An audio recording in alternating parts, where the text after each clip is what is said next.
Assalamualaikum warahmatullahi wabarakatuh.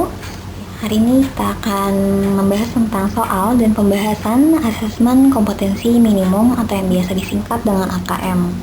Nah, mungkin di antara kalian udah banyak yang tahu ya kalau misalnya asesmen kompetensi minimum ini akan menjadi asesmen nasional yang akan menjadi pengganti dari UNBK atau ujian nasional berbasis komputer.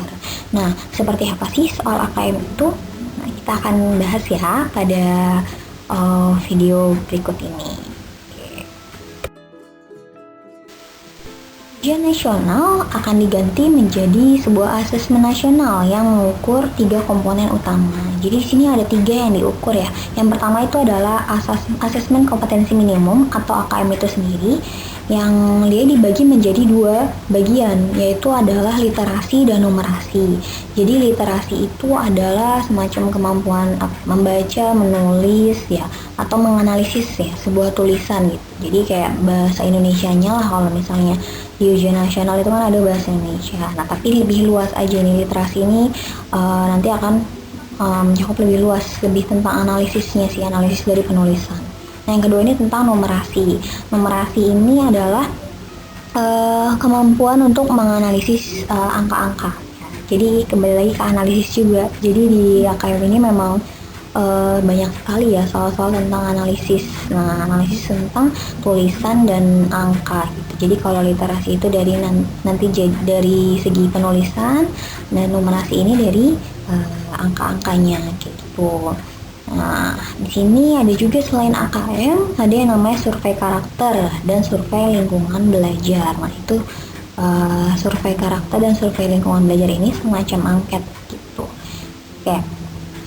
Sebelumnya saya mau jelaskan dulu juga. Jadi di asesmen kompetensi minimum ini nanti akan dibagi menjadi tiga tingkat atau 3 fase gitu. Jadi yang pertama itu ada pemahaman konsep, yang kedua ada aplikasi konsep, dan yang ketiga ada penalaran konsep. Jadi kayak ada semacam tingkatan kesulitannya kayak gitu. Nah, untuk soal-soal seperti apa nanti kita bahas ya. Bisa berikut. Nah, untuk bentuk soal AKM, jadi untuk bentuk soal AKM ini banyak ya bentuknya gitu, nggak hanya seperti kalau ujian nasional itu kan pilihan ganda dan esai ya.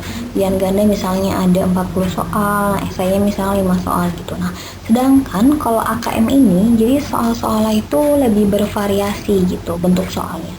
Ada pilihan ganda kompleks yang dia mungkin lebih sulit gitu. Nah, yang ketiga itu ada menjodohkan, ada isian singkat, uraian, lalu benar dan salah, ya, lalu ada juga drag atau menggeser. Jadi maksudnya benar salah ini misalnya ada suatu pernyataan nih dari suatu masalah gitu. Suatu masalah diberikan pernyataan, nah kalian diminta untuk menentukan pernyataan itu benar atau salah. Nah, kalau menggeser ini biasanya gambar ya. Jadi gambar yang cocok yang mana cara menjawabnya itu digeser atau di drag. Nah, jadi nanti akan lebih variatif bentuk soalnya seperti itu. Sudah dijelaskan, numerasi itu adalah kemampuan menganalisis dengan menggunakan angka-angka. Jadi nanti disajikan sebuah data misalnya berupa diagram gitu ya. Berupa diagram batang. Nah, dari diagram batang itu kita diminta untuk menganalisis gitu. Menganalisis menjadi sebuah pernyataan atau menjadi sebuah mengartikan dari diagram tersebut ke dalam bentuk tulisan atau bahasa seperti itu. Jadi numerasi ini kemampuan menganalisis dengan menggunakan angka-angka. Nah, sebenarnya soal-soalnya itu kalau misalnya ibu lihat itu soalnya tidak terlalu sulit, tapi bagaimana kalian bisa memahami soal tersebut gitu. Kalau misalnya kalian bisa memahami soal tersebut, insya Allah untuk menjawabnya pun nggak terlalu susah seperti itu. Kita masuk ke contoh soal yang pertama ya. Jadi di sini ada tentang pemahaman konsep. Nah, ini biasanya masih di level paling mudah nih, pemahaman konsep. Nah, ada soal di sini diberikan sebuah kasus ya atau sebuah masalah. Nah, Ibu kasih tahu biasanya dalam satu masalah ini gak hanya untuk satu soal, jadi dalam satu masalah ini bisa jadi 3 soal atau 4 soal gitu, tergantung levelnya. Nah ini untuk soal ini adalah level yang masih level awal gitu ya. Nah kita baca ya, coba ya. Di sini diketahui waktu dekomposisi. Dekomposisi itu adalah penguraian atau pembusukan ya. Nah, setiap material sampah akan mengalami penguraian. Material sampah dapat berupa sampah organik dan sampah anorganik. Waktu yang diperlukan untuk mengurai sempurna disebut waktu dekomposisi. Nah, di sini ada dua, yang satu tabel, yang satu diagram. Yang di tabel ini adalah sampah organik dan yang diagram ini adalah sampah anorganik gitu. Nah, kita lihat soalnya terlebih dahulu ya. Jadi sebenarnya tipsnya yang pertama dilihat itu emang soalnya terlebih dahulu ya, supaya kita tahu nih mana sih yang data yang harus kita lihat gitu. Di sini sampah anorganik lebih lama terurai dibanding sampah organik. Ya betul. Waktu dekomposisi popok sekali pakai lebih lama dari plastik, namun kurang dari kulit sintetis. Nah, di sini kuncinya ada di sini. Jadi dia waktu dekomposisi popok sekali pakai lebih lama dari plastik, namun kurang dari kulit sintetis. Ya, yang kalian harus cari, yang harus cari tahu atau kalian lihat pada diagram adalah waktu dekomposisi plastik dan kulit sintetis, karena dia kuncinya dari yang diketahui. Sedangkan popoknya itu adalah yang ditanyakan gitu. Jadi kalau kita lihat di diagram, plastik ini waktu dekomposisinya adalah 400 tahun ya. Sedangkan kulit sintetis itu adalah 500 tahun. Nah, berarti si popok ini dekomposisinya lebih lama dari plastik. Berarti lebih dari 400 tahun ya. Tapi kurang dari kulit sintetis. Nah, berarti kurang dari 500 tahun. Di atas 400, di bawah 500. Nah, pertanyaannya, berapa lama waktu dekomposisi yang mungkin dari popok sekali pakai? Seperti itu. Nah, berarti jawabannya yang paling masuk itu adalah yang ada di antara 400 dan 500. Itu adalah yang D. Seperti itu. Yang D adalah 475 tahun. Dia lebih lama dari plastik, tapi kurang dari kulit sintetis. Seperti itu. Sebenarnya mudah soalnya, tapi kalau kalian malas baca, kalian nggak memahami maksud soalnya, itu yang bikin kalian sulit mengerjakannya. Seperti itu. Oke, next. Oke, untuk soal yang kedua tentang aplikasi konsep ya. Jadi ini masih tentang tema yang sama ya, tentang tabel dekomposisi sampah organik dan anorganik, tapi dengan soal yang berbeda, dengan tingkatan soal yang berbeda pula. Jadi di sini kita langsung baca soalnya ya. Seorang siswa membaca tabel dan diagram di atas. Ia menyatakan selisih waktu dekomposisi pada diagram A sama dengan diagram B. Kalian lihat diagram yang di sebelah kanan. Di situ ada dua diagram, yaitu diagram A dan diagram B. Nah, yang diagram A itu adalah waktu dekomposisi kertas tisu dan kantong kertas. Sedangkan yang B itu adalah waktu dekomposisi kulit jeruk dan sisa apel. Nah, di sini seorang siswa menyatakan kalau kedua diagram tersebut adalah sama selisihnya. Betul nggak tuh selisihnya sama? Kalau dilihat ya, selisih itu kan berarti perbedaan ya, kita cari dengan cara menguranginya. Kalau diagram yang A berarti 8 dikurang 5, selisihnya 3. Sedangkan diagram B, 5 dikurang 2, selisihnya juga 3. Oh, ternyata bener nih, sama, bilangannya itu 3. Kayak si siswa ini ceritanya bilang, oh ini sama nih selisihnya gitu. Tapi ternyata pernyataan tersebut dikoreksi oleh gurunya tuh di soal.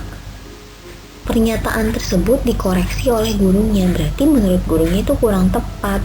Nah, yang ditanyakan adalah manakah koreksi yang benar dari guru tersebut? Jadi gurunya ini mengoreksi apa sih? Nah, kita lihat ya di pilihannya ya. Yang A, perhatikan jenis material sampah di kedua diagram. Oke, kalau kita lihat jenis materialnya, kita lihat di sini materialnya itu kan dia sama-sama termasuk ke sampah organik ya, dia termasuk ke sampah organik. Jadi gak ada masalah sebenarnya dengan material yang ada di kedua diagram. Nah, kita lihat yang B. Perhatikan satuan unit waktu dekomposisi. Satuan unitnya. Kita lihat ya. Kertas tisu satuan unitnya adalah 5 minggu. Oke. Kantong kertas itu satuan unitnya 8 minggu. Ya, sama-sama minggu ya satuan unitnya, waktunya ya. Nah, sedangkan untuk diagram yang B, kulit jeruknya itu waktu dekomposisinya adalah 5 bulan, sedangkan sisa apel adalah 2 bulan. Nah, coba kalian analisis deh. Di sini kalau diagram yang A, dia satuan waktunya itu adalah minggu, sedangkan diagram yang B satuan waktunya itu adalah bulan. Berarti walaupun di situ diagramnya sama, selisihnya sama-sama 3 selisihnya, tapi satuan waktunya berbeda.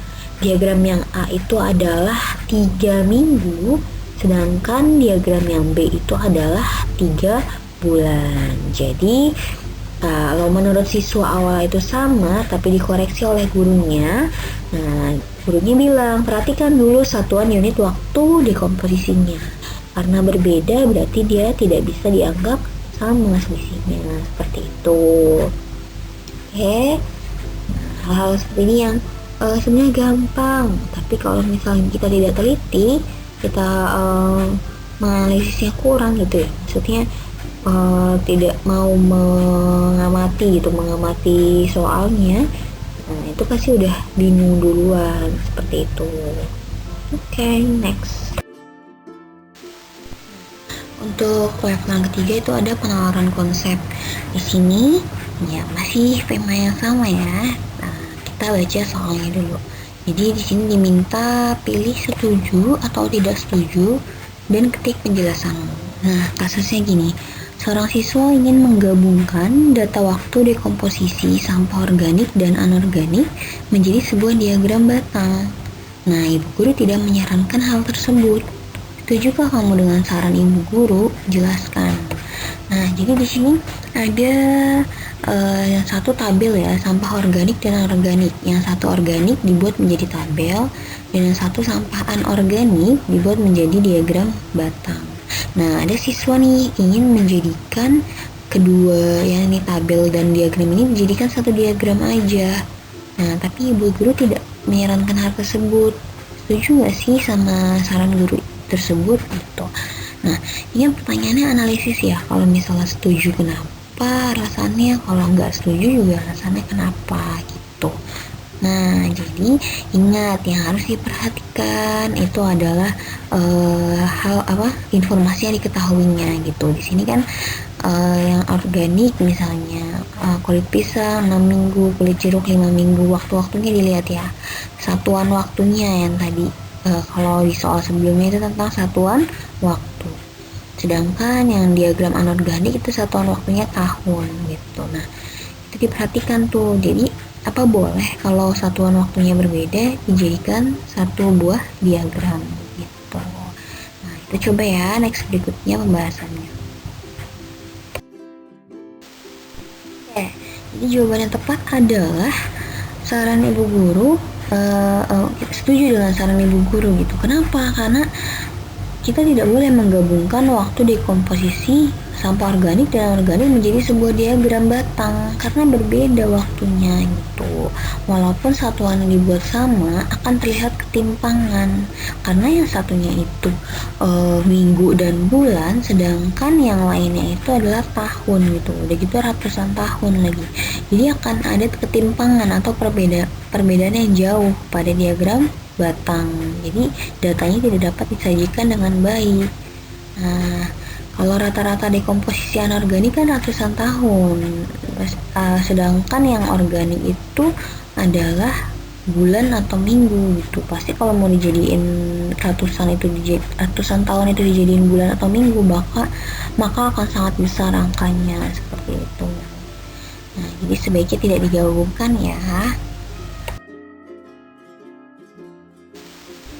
Oke, ini contoh soal berikutnya.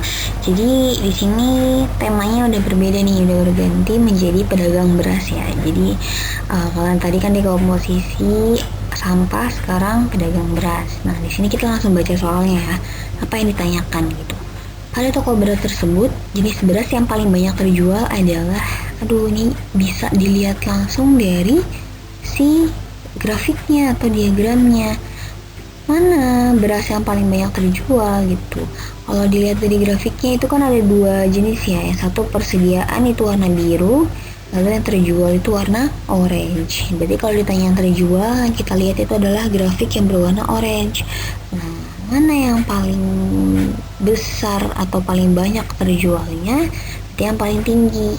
Nah, disitu terlihat tuh yang paling banyak penjualannya adalah beras rojo lele gitu. Gampang ini ya. Nah, ini berikutnya nih, level berikutnya. Jadi di sini yang ditanyakan, kita lihat yang ditanyakan ya. Berdasarkan banyak beras yang dijual, perbandingan paling sederhana antara beras IR46 dan Pandan Wangi adalah, nah kita lihat nih yang terjual ya, berarti fokus kita ke diagram yang orange aja. Nah, yang diminta adalah perbandingan dari beras IR46 dan Pandan Wangi. Berarti kita ambil datanya tuh, data yang terjual untuk beras IR46. Nah, di sini beras terjualnya untuk IR46 adalah 180 kilo. Lalu sedangkan untuk Pandan Wangi adalah 380 kilo. Nah, diminta untuk membuat perbandingan paling sederhananya. Berarti perbandingannya adalah 180 itu punya IR46 dibanding 380, yaitu besar atau banyak beras terjual dari Pandan Wangi. Berarti 180 dibanding 380 sama-sama disederhanakan ya, dibagi 10 tuh nolnya dihilangkan jadi 18 banding 38. Nah, 18 banding 38 itu kita bagi 2 lagi ya, jadi 18 bagi 2 9, 38 bagi 2 19. Kenapa dibagi 2 sih Bu? Untuk sederhanakan aja, biar paling sederhana, jadi yang paling sederhana gitu. Kalau misalnya dibagi 3, nggak bisa yang 38 nya dibagi 3 gitu. Nah, itu kan udah 9 banding 19.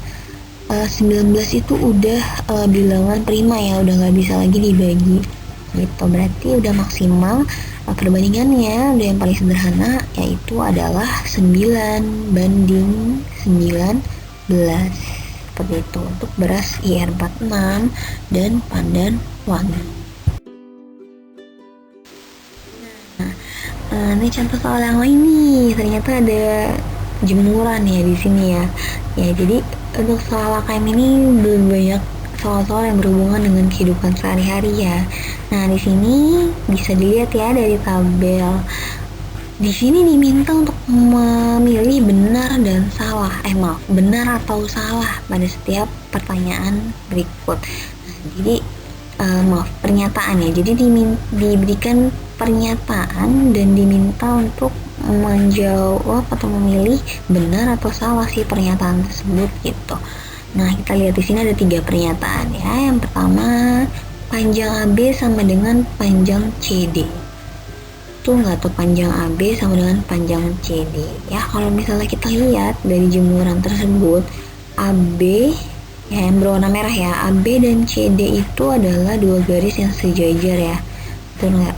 Dia 2 garis yang sejajar dan seharusnya memang panjangnya sama. Kenapa? Karena disitu kan udah, kalau misalnya panjangnya berbeda berarti jemurannya ada ini ya, jadi kelebihan gitu kan. Nah, harusnya kan memang sama karena dia sejajar dan kerangkanya itu sama. Berarti untuk pernyataan yang pertama itu benar. Nah, pernyataan yang kedua, panjang PQ sama dengan panjang SR. Nah, kalian cari tahu dulu nih PQ yang mana ya, SR yang mana ya gitu. Mana PQ? Oh, PQ ternyata di sini. Nah, yang ada di sebelah kanan. Sedangkan SR adalah garis di seberangnya, itu tetap sejajar ya. Udah gitu PQRS itu ternyata adalah merupakan sebuah belah ketupat gitu. Jadi kalau belah ketupat itu sisinya pasti sama. Makanya benar kalau pernyataan PQ sama dengan panjang SR. Nah, yang ketiga adalah jarak Q ke S sama dengan jarak B ke C. Nah, QS dan QC QS dan BC gitu. QS dan BC apakah sama jarak QS dan BC?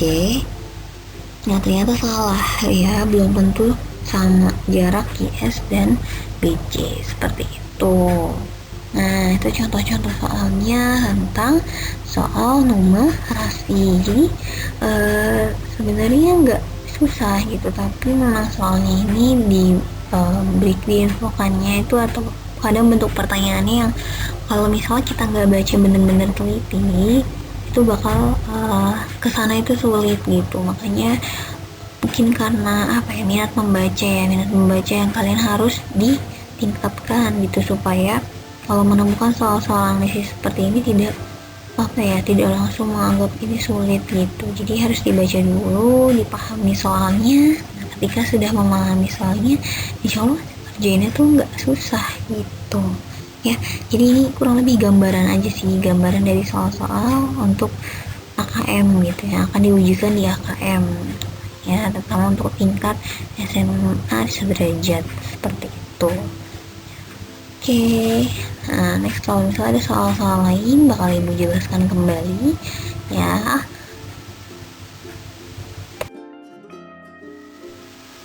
Semoga video ini bermanfaat, kurang lebihnya mohon maaf. Wassalamualaikum warahmatullahi wabarakatuh.